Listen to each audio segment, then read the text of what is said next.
Alright guys, so this next video I'm going to do is going to be based off of my last uploaded video, which was the LS Swap HP Tuner stock ECU video. This one we're going to do on Terminator X systems. A lot of guys are getting confused when it comes to setup on their Holley systems. They're trying to use the startup wizard in the 3.5-inch screen, which actually works really well, but you can't tell it a lie. So if you're going through and you're trying to do your setup and it doesn't have the options that you need for your specific combination, your best bet's going to be to spend the $69.99 or whatever the price is on the CAN bus cable and use a laptop. This is going to give you the most selections for injector data, for diagnostics, for things like that. So what we're going to do is we're going to build this startup file from scratch. For today, let's do a 24X 5.3 liter with a 4L80E.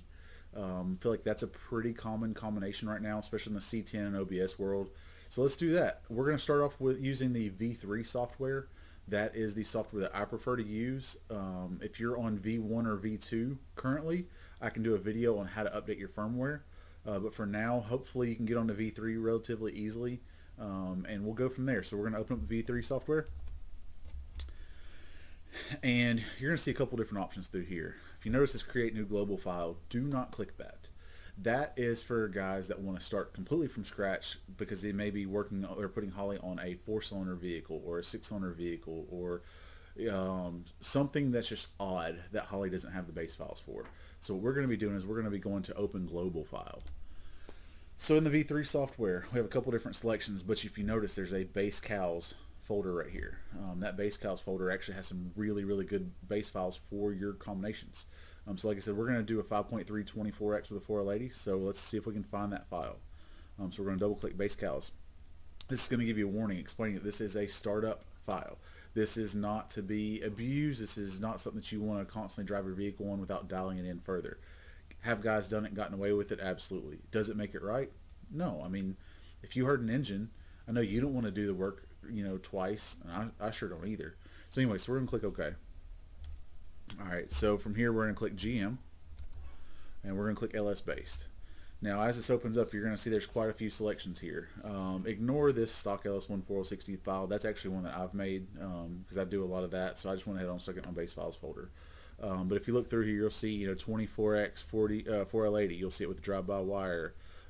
You'll see it without the trans options. You'll see 58X. You'll see turbocharged. You'll see supercharged. So we've got a bunch of good selections here. So for now, let's do 24X, and while we're at it, let's just go and do drive-by-wire. This is becoming a lot more common. A lot of dashes are designed to where it's a little bit harder to get throttle cables through the firewall and get to the throttle body in an easy manner. So drive-by-wire just seems to be the way to go. So let's double-click that and let's start from here. So what I always do is when it comes to setup, you want to start off with all the basics first. So to me, your first basics thing that you're going to go to is your system ICF. Click this, and first we're going to do ECU configuration. We are drive-by-wire, and we're going to do electronic trans, so this is going to be set to Terminator X Max. If you are drive-by cable and a manual trans or a non-electronic automatic, you may actually just have just the regular Terminator X, and if you do, you can click this drop down and select Terminator X. But again, we need the Max for what we've got. So next we're going to go to engine parameters. So start off on engine parameters. Engine displacement needs to be first. That is one of the things that the ECU uses to do fueling calculations. So again, I said we're going to do a 5.3. So in Gen 3 is the era where cubic inch will actually go from 323 to 325. So let's just do the earlier block. So we'll do a 323 cubic inch. And so you just type it in, and that's done. Next we need to do injector data, and I'll show you the reason why we do injector data next, right after this. So let's just say we've got some flex fuel injectors from a 5.3. So we can go to our drop down tab right here under injectors, and you'll see we have our 5.3 flex fuel injectors. On here they're rated at 37.5 pound per hour, and that's the rated injection pressure, or injector pressure is at 60 psi. So if you're going to do a normal swap and you're going to do like a Corvette regulator or something like that, more than likely you're going to end up with 58 roughly at the rail. So what you want to do is you want to correct this right here, which is actual system pressure. Whatever your pressure is what you need to input in here, because this will actually determine the total system fuel flow. So if you see this calculation right here where it says 300 pound per hour, that is based off of 60 psi. So if you notice, when we change this to 58, it actually changes this down to 295. That is for fuel calculations for your VE table. The more accurately you can give this ECU your information, the better it's going to be on startup. Alright, so this all looks good. So let's go to ignition parameters. We're 24 tooth up top, so that's not a big deal. Knock sensors, most guys don't hook these things up, so you can go in and select it as 0. You don't have to. I'm OCD and I try to be redundant in my tuning. So we're going to select that at 0. Next, you see dwell time is grayed out. The 24 tooth or any type of ignition type that's actually defined by Holley already automatically has dwell set up. For the turbo guys, which they probably aren't watching this base video anyways, but you can go into ignition type and do custom and actually set up your own dwell. You can also change your cam gear. So say you've got a 24X and you want to do a 4-pole cam gear or something like that, you can do that also, but I can do another video on that another day. Sensor scalings and warnings, nothing to be concerned with at the moment. I will set these up, but again, I can do videos on what this stuff actually does, but for now you don't have to worry about it on a startup file. Basic I/O, you want to go through here and set up, if you're going to wire up your fans, an AC kick, an AC shutdown, just how Holley says in the instructions, you can actually use this right here to set everything up. So you can do obviously your fan temp settings, which those look fine. If you have AC, you'll see where you actually in V3 actually have the check marks where it says always on with AC. So that means when the AC compressor's kicked on, you've got fans going to keep that head pressure down on the AC system. Air conditioning, so AC shutdown, that's going to be where we want to cut the compressor off at. Obviously you don't want to turn 6,000 RPMs with an AC compressor on. I mean, you can, but it's not good for compressor life. So you can set that up to shut down at max TPS of 50, max coolant tip 235. That's how it comes set up. You can leave it alone. IAC kick, this is going to give you the percentage of when you kick that AC on. For startup file, you really don't have to adjust this. I can show you how to do this later on, so we can move on. All this other stuff we don't have to touch right now. Alternator type, this is going to be set up just for your standard LS. More than likely you don't have a PWM alternator, so I wouldn't worry about that either. Closed loop learn, this is the learning capabilities of the ECU. This is where guys talk about self-learning. You'll see under learn parameters, it shows that the Holley itself can learn on a base file at 50%. So it can be 50% rich or lean, and it will learn itself. And it can also do that. This is like a long-term learned fuel trim. Under closed loop parameters, this is more like a short-term. This is an immediate fuel change. It can also do 50%. So we can leave these alone for right now and keep rolling down. Variable cam timing, you're not going to have on a 24X motor, so don't worry about that. Individual cylinders we don't need. Inputs, outputs we don't need right now. You'll see this is just for the AC kick and AC shutdown stuff. On a Terminator X, it's always going to be ground, so we can just leave these alone for right now. Next thing we want to do is sensors. So sensors is critical. This is, if you've got a vehicle where you do a startup wizard file and it just runs like garbage, more than likely your map sensor is set up incorrectly. Luckily with V3, they also gave us some new options for map sensors. So right here you can select internal 1 bar. If you're doing this setup based off of a 53 or a 5.3 liter 24X block, you've probably got the map sensor in the intake. Just use that. So you can drop down and you'll see there's a bunch of different selections here, but this is something to note. If you notice this Gen 3 and Gen 4, Gen 3 has a different voltage and offset than Gen 4. So if you select the wrong 1 bar, you will actually have the wrong map sensor data, which will have your VE table scaled, or you'll be landing on your VE table in the wrong spot. We don't want that. So 24X is going to be this Gen 3 sensor. Now you may have already bought like a 2.5 bar red label GM sensor or something similar. Those selections are in here. But like I said, we're just going to base this like we've got just a stock Gen 3 motor. So we're just going to select this 1 bar right here. And it's going to tell you that you have to scale the map scales correctly for V and Spark. It can automatically do that if you'd like. So if you want to, you can just go in and click yes. Alright, coolant temp sensor. Most of the time you're going to have just a stock GM coolant temp sensor. You can leave that alone. If not, you may have the Holley. Holley's also in there. There is different scalings, so you want to make sure your coolant temp sensor is set up correctly. That way you're getting the right temperature in your ECU. Next is MAT, or manifold air temp. More than likely you've also got a GM intake temp sensor, but if not, you can go through here and select Holley or whatever you may have. Oil pressure sensor. This one gets a lot of guys. So it automatically sets up Holley 100 psi sensor. If you use that on a GMLSX, it will show oil pressure and it will just be slightly off. I've never like put them back to back to see exactly how far off it is, but I believe it's like 5 or 6 psi oil pressure, depending on where you're at, is how far it's off. So we're going to select this and we're going to tell it we have a GMLSX oil pressure sensor. For fuel pressure, I always recommend putting a fuel pressure sensor on your vehicle. It is very good for diagnostic purposes, especially on a swap vehicle. There's no telling how many OBS Holley fuel pump, the drop-in fuel pumps that I've had bad right out of the box, where they wouldn't even support a naturally aspirated engine. So having a fuel pressure sensor, you want to get the Holley one, preferably. Low dollar one I've had issues with. Not saying they're bad, but I have had issues with. The Holley one is expensive, but it is SSI Technologies, good, high quality, almost medical grade sensor. I would do that if I was you. Again, it's not necessary, but that's just my preference. So next we can go over to, let's go to the idle stuff. So you'll see this idle ICF. Alright, so first we're going to see idle speed. This is your personal preference. If it's just a stock 5.3 with a camshaft, they can idle at 600 RPM all day long. Technically from the factory they're actually 525, so it's just kind of whatever you feel. The base file set up at 700 when warmed up. Honestly, that's fine for right now. IAC settings.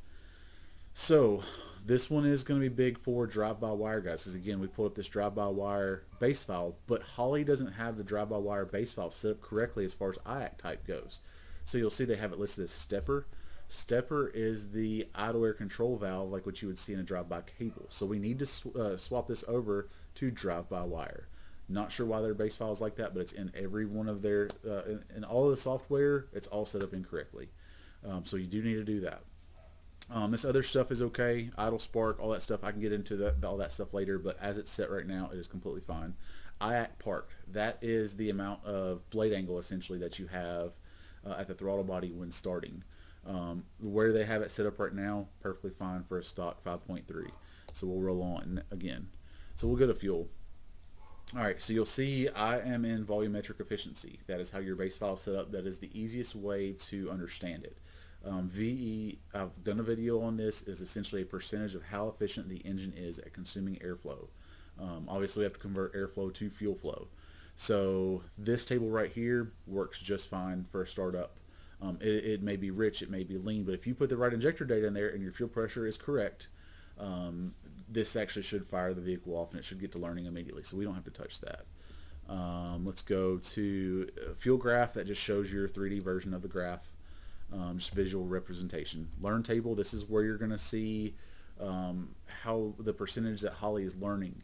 So if you've got this thing online, the vehicle's running, you'll actually see it. It will be actively adding percentage or pulling percentage, whatever it needs to be. On that base VE table, if you're on a stock camshaft and you see this thing pulling a ton of fuel or adding a ton of fuel, something's probably wrong. So just double check your fuel pressure, make sure everything is correct.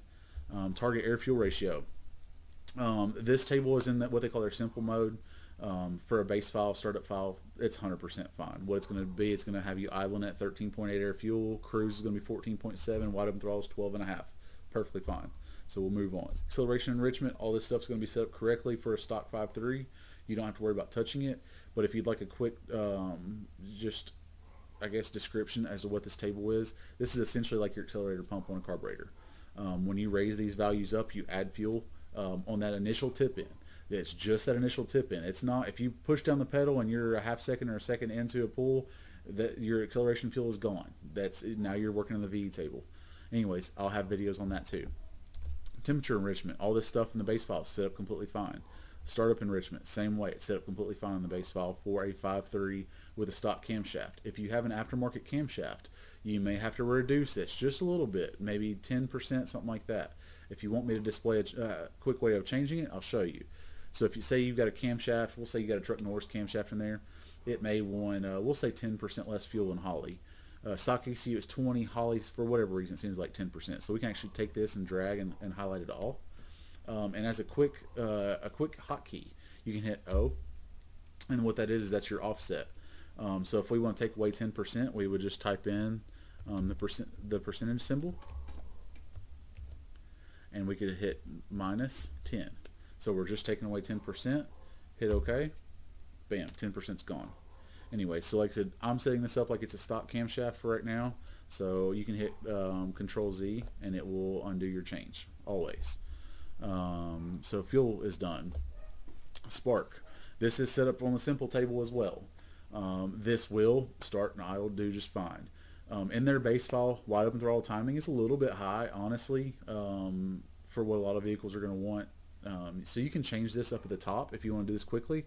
So your watt timing, say you're on 87 octane, just regular gasoline, and you're at a sea level elevation, then just something, if you want to start off simple, just type in something like, we'll just type in like 17 degrees, and that'll get you in a safe zone. And you see it automatically change in the graph. Just leave it on simple for right now. Let's go cranking parameters, that's all fine. Rev limiter, if you're on stock camshaft, stock valve springs, you can reduce this. So the type, that is basically, is it going to be ignition cut? Is it going to be fuel cut? For right now, you can just leave it alone. It's going to be ignition cut. High RPM right now, again, stock camshaft, stock valve springs on a stock 5.3. I wouldn't rev this thing, anywhere but maybe 6,000 RPM. So we'll just change that to 6,000. Launch retard we don't need. Let's see, we don't need that. Timing versus coolant temp. For startup, we don't need any of this stuff either. I tune all of this stuff when I'm building a customer file, and I will do videos on this stuff. So we're done with Spark. Let's go to transmission ICF. You'll see, like I talked about in the beginning, I said we were going to do a 4L80. So that's where this drop down is. If you have a 4L60 or something similar, you can just click what you got in the drop down. But like I said, for right now, we'll just stick with 4L80. All this stuff doesn't need to be adjusted. Now, if you know your gear ratio and tire size right off the bat, you can go in and type this in. So just show you how it will automatically set up at shift points. Let's say we've got, I don't know, we'll just say it's an OBS truck and we're going to do a 30-inch tall tire with a 410 gear. So we can put this in here, and you will see over here it says apply scaling factor 1.07. So what it just did is it just did the math for us. Actually, sorry, I had to click off of it. So 0.97. So it did the math on us, or for us, for our shift points. So we can click this, and now you'll see it's set up original 30-inch tire, 410 gear, everything's 1.0. Now our shift points are going to be corrected for our gear ratio and tire size. All right, shift parameters, really don't need to touch that. That's what we just kind of did. The standard Holley shift points they'll work. They're not perfect, they'll work. Line pressure, same way. Only reason why I would change this as of on a startup file is if you start driving this thing and you can't even feel the shift, you may have to make some adjustments. Just understand that this works backwards of what you would think. 0% duty cycle is full line pressure. 100% would be no line pressure. So if you'll see they start off at 34% and it tapers down to 0. If you need to add more pressure, then you will lower these numbers. Keep that in mind. Lower them. And also right here it is set up for, this is first gear. If you make a change for first gear and you feel like you need to make a global change, you have to go down here and you have to change each one. So if you'll notice these colors right here are changing, that's because the gears themselves, you're changing which gear you're gonna work on. TCC parameters, same scenario. It should be good enough to drive. All right, so this drive-by-wire ICF, this one is critical. This comes down to your throttle body part number. Depending on which throttle body you have, you may have a Gold Blade LS3. You may have the truck one. So we're just gonna let's see. You can go through the drop down, figure out which part number you need. I actually don't remember which part number a drive-by-wire 5.3 is right off the top of my head. Usually I'll just get on Google or Amazon or whatever and just try to find the part number and match it up. But this does need to be accurate. Pedal versus throttle. This one messes with a lot of even tuners. This right here is going to be your basically your throttle feel. If you want it more responsive, you can shape the curve however you want. But the critical one is this pedal position 0. This is the blade angle at idle. On a stock camshaft, this 5 is fine. If it's cammed, you may need to raise this number. Now, I can show you on a live vehicle on another video how to get this dialed in for your cammed vehicle, but there's no telling how many even tuners that I see that have no idea what this table does when it comes down to idle stuff. So we will show that later. Anyway, so we've got that done. All we would do is come up here to the drop down, save global file as, and I'll just call this demo 5.3.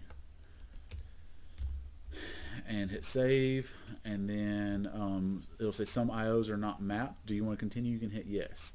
The reason why it's saying that is what you call the pin map, which is how you wired up your inputs and outputs, you know, your white with the colored stripes or the gray with the colored stripes. You need to set those up where you need to.